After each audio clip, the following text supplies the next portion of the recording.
మేడ్చల్ పరిధిలోని జవహర్ నగర్ లో 17 నెలల బాలుడిపై వీధి కుక్కల దాడి ఘటన తనను తీవ్రంగా కలిచివేసిందని ఎమ్మెల్యే మల్లారెడ్డి అన్నారు. రానున్న రోజుల్లో ఇలాంటి ఘటనలు పునరావృతం కాకుండా చర్యలు తీసుకుంటామన్నారు. అంతేకాక డ్రగ్స్ వినియోగం, అసాంఘిక కార్యకలాపాలపై చర్యలు తీసుకుంటామంటున్న మేడ్చల్ ఎమ్మెల్యే మల్లారెడ్డితో మా ప్రతినిధి రాంప్రసాద్ ఫేస్ టు ఫేస్. 17 నెలల బాబుపై వీధి కుక్కలు దాడి చేసి గాయపరిచిన ఘటనలో అయితే 17 నెలల విహాన్ అనేటువంటి బాబు అయితే మృతి చెందడం జరిగింది. దానికి సంబంధించి మేడ్చల్ నియోజకవర్గ ఎమ్మెల్యే మల్లారెడ్డి కూడా వారి కుటుంబాన్ని పరామర్శించడం జరిగింది. ప్రస్తుతం మనతో మల్లారెడ్డి గారు మాట్లాడే ప్రయత్నం చేస్తారు. సార్ చెప్పండి, 17 నెలల బాబు వీధి కుక్కల ఘటనలో చనిపోవడం జరిగింది. వారి కుటుంబాన్ని కూడా మీరు పరామర్శించారు. ఎలాంటి జరిగింది అసలు ఘటన? చాలా బాధాకరణం. నాకు కూడా చాలా బాధ అనిపించింది, దుఃఖం కూడా వచ్చింది. ఎందుకంటే ఆ చిన్న బాలుని 10 కుక్కలు మామూలుగా కాదు, అసలు చూడలేని పరిస్థితి చేసిరు. కాబట్టి నాకు కూడా చాలా ఏడుపు వచ్చింది అక్కడ పోతే. నేను ఆ ఫోటోలు కూడా చూస్తే, నేను నిన్న లేను, శబరిమల పోయి వచ్చిన, రాత్రి వచ్చిన, రాగానే వస్తే చాలా ఇబ్బందికరం అనిపించి ఇటువంటి ఘటన మళ్ళా కాకుండా రిపీట్ కాకుండా నేను అందుకే ఇవాళ స్పెషల్ మీటింగ్ పెట్టిరు. మా మేయర్ గారు, డిప్యూటీ మేయర్ గారు, మా కార్పొరేటర్లు అందరూ కూడా దీని మీద ఇమీడియట్గా మనం ఏదో చేతులు కాలినాక ఆకులు పట్టుకునేది కాదు పరిస్థితి.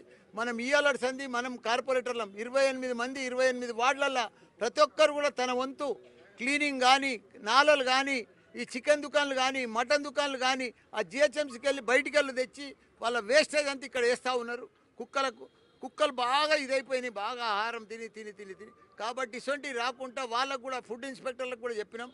దాబాలు, హోటళ్ళు, చికెన్ దుకాన్లు ఇవన్నీ కూడా చెక్ చేయమన్నాం. మొత్తం ఎక్కడదక్కడ అరెస్ట్ చేయమని చెప్పినాం.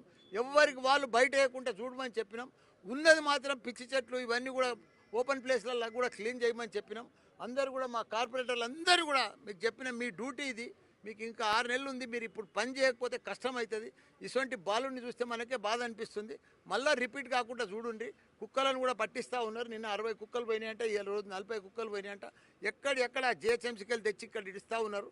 అది కూడా వదలకుండా అక్కడ హెచ్ఎండిఏకి కూడా రాయమని చెప్పినాం. సార్, మనం అదేవిధంగా చూస్తే అక్కడ కుక్కలతో పాటు కొంత అసాంఘిక కార్యకలాపాలు కూడా, డ్రగ్స్ కానీ అవన్నీ కూడా కొంత ఇబ్బంది ఉంది. పోలీసులకు చెప్పినా కూడా పట్టించుకోలేదు అంటారు. మీరు దానిపైన ఎలాంటి ఆదేశాలు ఇస్తారు? తప్పకుండా ఇవన్నీ కూడా రేపు ఇన్ఛార్జ్ మంత్రిని కలుస్తాం, కలెక్టర్ని కలుస్తాం. ఎందుకంటే రేపు సిపి గారిని కూడా కలుస్తాం. ఎందుకంటే ఇక్కడ ఎట్లా అంటే జవహర్ నగర్ అంటే భారతదేశంలో ఉన్న ఎంతమంది జాతులు ఉన్నాయో, ఎంతమంది రకాలు ఉన్నారో ఆ జనాలంతా ఇక్కడ వస్తారు.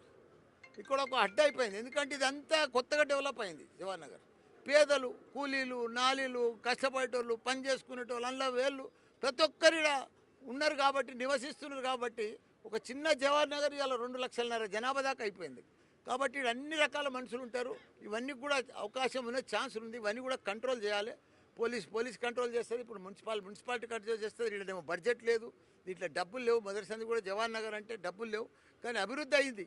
అభివృద్ధి అయినాక ఇంకా వస్తూ ఉన్నారు, చేస్తూ ఉన్నారు. కాబట్టి రేపటి సంది కలెక్టర్ దగ్గరికి, ఇన్ఛార్జ్ మంత్రి దగ్గరికి, అవసరం వస్తే హెల్త్ మినిస్టర్ తానికి, మళ్ళీ సీఎం తానికి కూడా పోయి. సార్, బ్రతుకు తెరువు కోసం సిద్దిపేట నుంచి ఇక్కడికి రావడం జరిగింది. విహాన్ తల్లిదండ్రులు లక్ష్మి అండ్ భరత్ వాళ్ళు కూడా, వాళ్ళకి నీడ కూడా లేదు. వాళ్ళకి ఏ విధంగా ధైర్యం కల్పిస్తారు అంటే ఎలాంటి? తప్పకుండా రేపు మా ఇన్ఛార్జ్ మంత్రానికి పోయి వాళ్ళకి ఏదైనా డబల్ బెడ్రూమా ఏదైనా ఉండేటట్టు కలెక్టర్తో కూడా రేపు మాట్లాడతాం, లెటర్ కూడా ఇస్తాం. వాళ్ళకి ఏదైనా సాయం కూడా చేస్తామని కూడా చెప్తాం.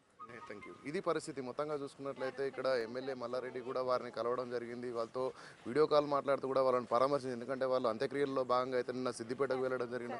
ఈ క్రమంలోనే వారిని ఇక్కడ స్థానిక నాయకులతో అయితే కాంటాక్ట్ చేయడం జరిగింది. వారికి భరోసా కూడా కల్పించడం జరిగింది. రానున్నటువంటి రోజుల్లో వారికి ఇక్కడ ఆశ్రయం కల్పించే విధంగా డబుల్ బెడ్రూమ్ ఇల్లు కూడా కేటాయించేందుకు తన వంతుగా సహకారం అందించడం పాటు ప్రభుత్వం నుంచి కూడా ఆర్థిక సాయం అందించేందుకు ఇన్ఛార్జి మంత్రి శ్రీధర్ బాబుతో కానీ, అదేవిధంగా రాష్ట్ర ముఖ్యమంత్రి రేవంత్ రెడ్డి దృష్టికి కూడా ఈ యొక్క సమస్యను తీసుకువెళ్ళి అయితే పరిష్కారం పొందే విధంగా అయితే తన సహకారం అందిస్తానని అయితే మనతో మల్లారెడ్డి చెప్తున్నారు. కెమెరామెన్ హరితో రాంప్రసాద్, బిగ్ టీవీ.